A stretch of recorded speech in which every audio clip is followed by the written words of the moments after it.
Hello everyone, good morning. तपाईँहरू सन्चै हुनुहुन्छ होला। फेरि पनि म नयाँ भिडियोको साथ आइसकेको छु साथीहरू मेरो युट्युब च्यानलमा। हेर्नु न, पानी परेको अवस्था छ अहिलेलाई चाहिँ। अनि एकदम धेरै धरानमा पानी परेर होइन, हिजो पनि धेरै पानी पऱ्यो, आज राति पनि पानी पऱ्यो। यहाँ छ बुकुने चुराहरू।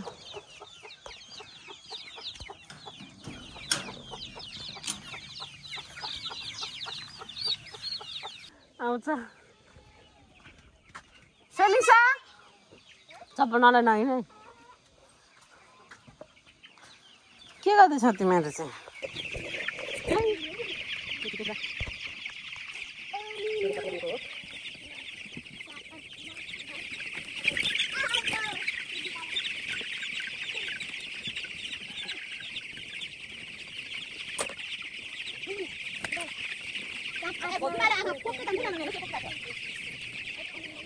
घाँस लाउनु पर्यो बाख्रालाई, के गर्नु होइन। यो हँसिया पनि यहीँ छ। बाख्रा टाँकीको घाँस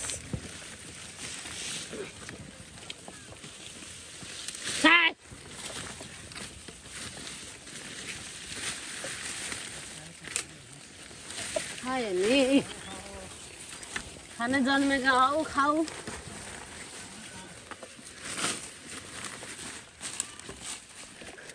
टाँकीको घाँस खाँदैछ नि। यो चाहिँ दसैँको यो चाहिँ बोजू हो, यो चाहिँ बुहारी, यो छोरी, अनि यो नाति हो, त्यो छोरी त्यति छोरी चाहिँ ओथ्रामा बसिरहेको छ। यसको साथीले चाहिँ बच्चा काटिसक्यो। यो चाहिँ ओथ्रामै छ अहिलेसम्म है। हेर नि त्यहाँ कसो हुँदैछ। चुप चुपला छाडा।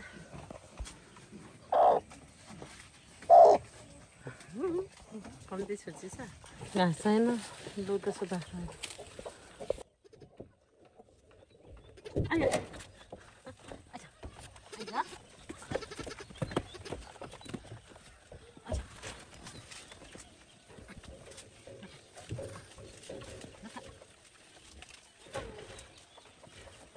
दिन मान्दैन होइन।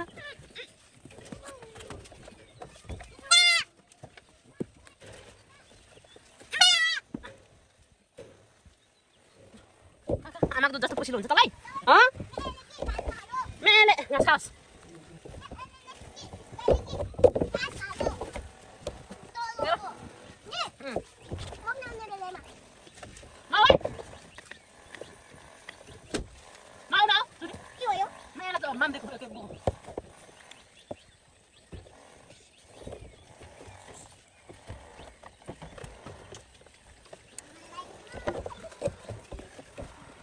खाइसक्छस्?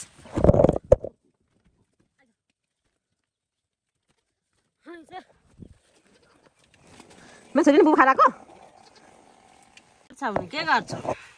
दुध दिनु मान्दैनस्? अलक्षिना लैज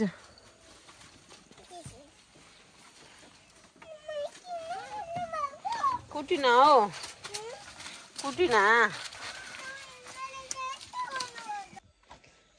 बाख्राको पाठा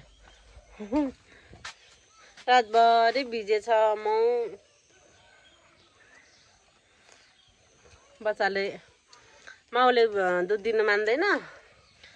यो अरू बेला चाहिँ खुट्टा नभाँचिन्जेल चाहिँ आफै चोरी चोरी खान्छ। अहिले खुट्टा भाँचेर बिचरा चोर्नु सक्दैन, अनि त्यो भने खाने हो।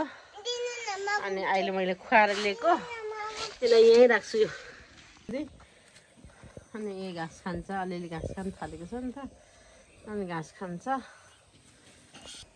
हेर्नु कति हरियो भएर आएको छ।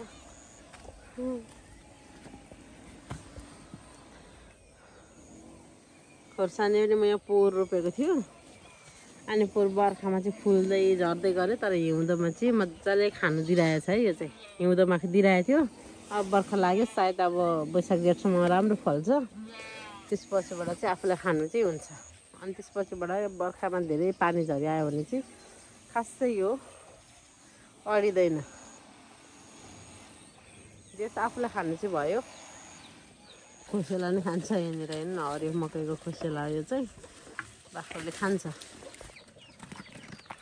यो चाहिँ लोकल कुखुराहरू चाहिँ छ, धेरै नै छ, लगभग 40-50वटा छ चल्ला। यस्तो गरेर यो चाहिँ खुट्टा कुल्चे मैले कुल्चिदिएछु चाहिँ कुद्दै आउँछ। कुनै फुल्दैछ त्यहाँ।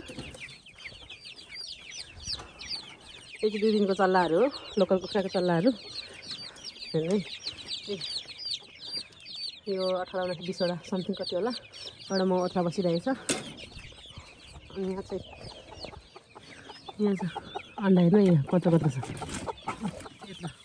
अन्डा, सानो छ। यो फेरि अर्को माउको हो, यसको माउ चाहिँ हेर्नु ल, यत्रो माउ देख्नु भएको थियो। आइया तिमीले क्या खुवेको हो, चाल दिनु तँलाई हेर्नु यत्रो छ।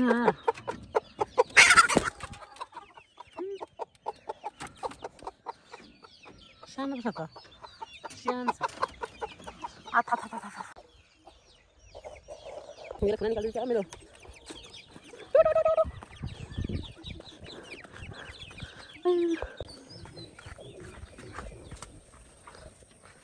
ओ सर, यहाँ सर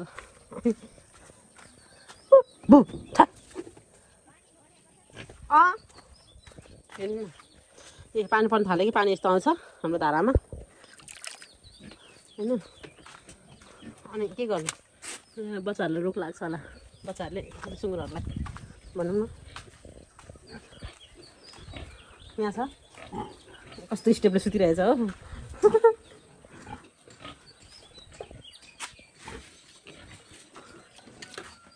बच्चाहरू अहिले चाहिँ सुँगुरको चाहिँ विभिन्न रोगहरू आइरहेको छ भन्छ होइन साथीहरू। अनि त्यो भएको कारणले हामीले जो पायो त्यसलाई चाहिँ सुँगुर फर्ममा छिराउने गरेको छैनौँ। र यदि सुँगुरलाई चाहिँ तपाईँहरूलाई सुँगुर चाहिएको छ भने पनि सरसफाइ गरेर मात्र यो फर्ममा चाहिँ प्रवेश गराउने छौँ। र हालसालमा अहिले यस्तो छ, सुँगुरको रुगा मार्की छ अरे नि त। अनि त्यो पहिलाको धेरै रुगा मार्की जुन पहिलाको सुँगुरहरूमा एकदम धेरै थियो नि, त्यो बेला त हाम्रो सुँगुरलाई खासै भेटाएको थिएन। त्यतिखेर चाहिँ हाम्रो सुँगुर चाहिँ मरेको थियो। के भएर मऱ्यो होला चाहिँ करेन्ट लागेर मरेको थियो होइन। अनि त्यस्तो रोगहरू लागेको थिएन। तर पाल्नु चाहिँ एकदम गाह्रो। अब सबै कुरा बिक्री नभएपछि चाहिँ 100वटा भन्दा बेसी पाठाहरू चाहिँ आफूले पाल्नुपर्ने भयो। अनि माउ त्यसै छ। अनि हामीले चाहिँ अब त्यतिखेर सस्तामा दियौँ। मर्नु चाहिँ मरेन, तर पालेर घाटा भयो क्या। अब मर्नेलाई एकतिरको घाटा भयो भने पाल्नेलाई अर्कोतिरको घाटा भयो। अब मरि त्यतिखेर अब 2800-3000सम्मको चारो दाना खुवाएर चाहिँ अब एउटा पाठा बराबर 1500-मा बेच्दाखेरि चाहिँ एकदम घाटा भयो।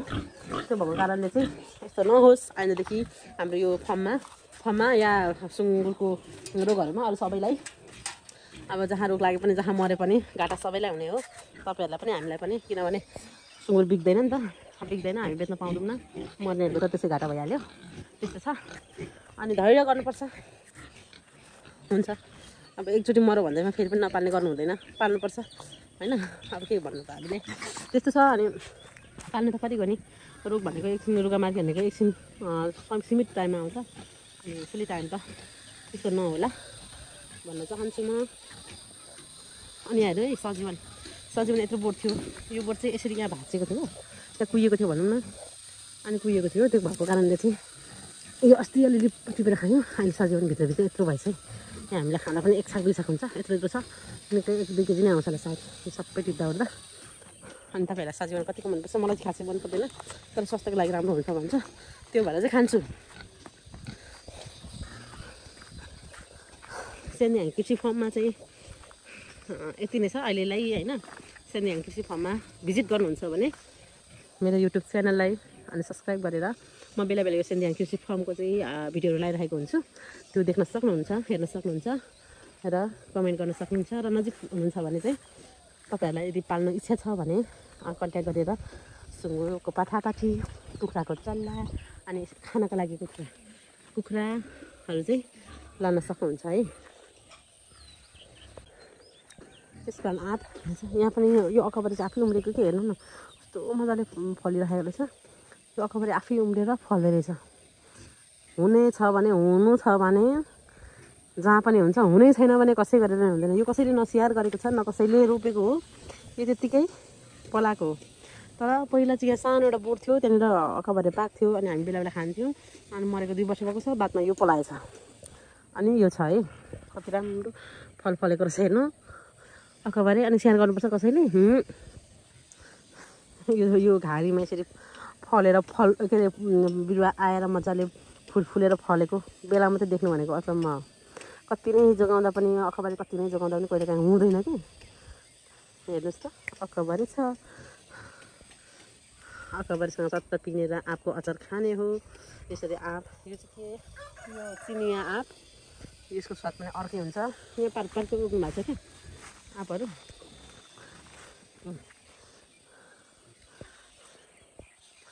पातहरूको छ, सानैमा फल्छ।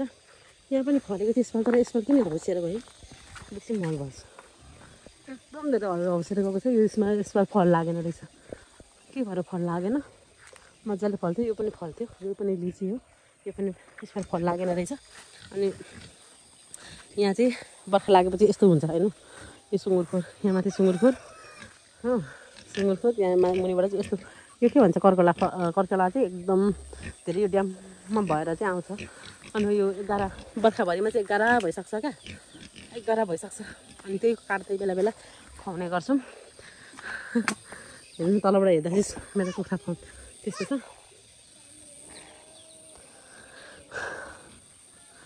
यस्तो छ। अनि अब के भन्नु र, एकदम कति समयपछि, धेरै टाइमपछि चाहिँ पानी परेको छ होइन।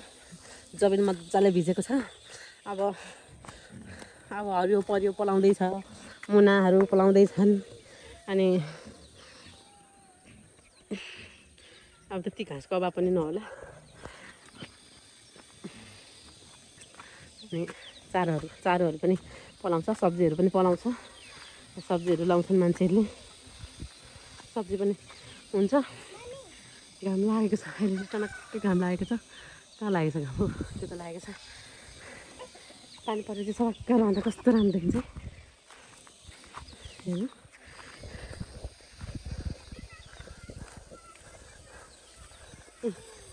लिची अस्ति मैले एउटा भिडियो लाउँदाखेरि लिची मजाले फुलेको थियो।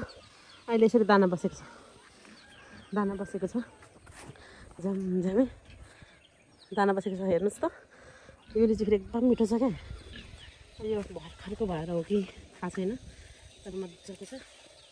बिचमा चाहिँ मरेछ, केटाकेटीले हलाएछ कि है। हेर्नु लिची केटाकेटीले भेटेको ठाउँमा छ नि त। यहाँदेखि यसो दानाले सबै निकालिहालेछ।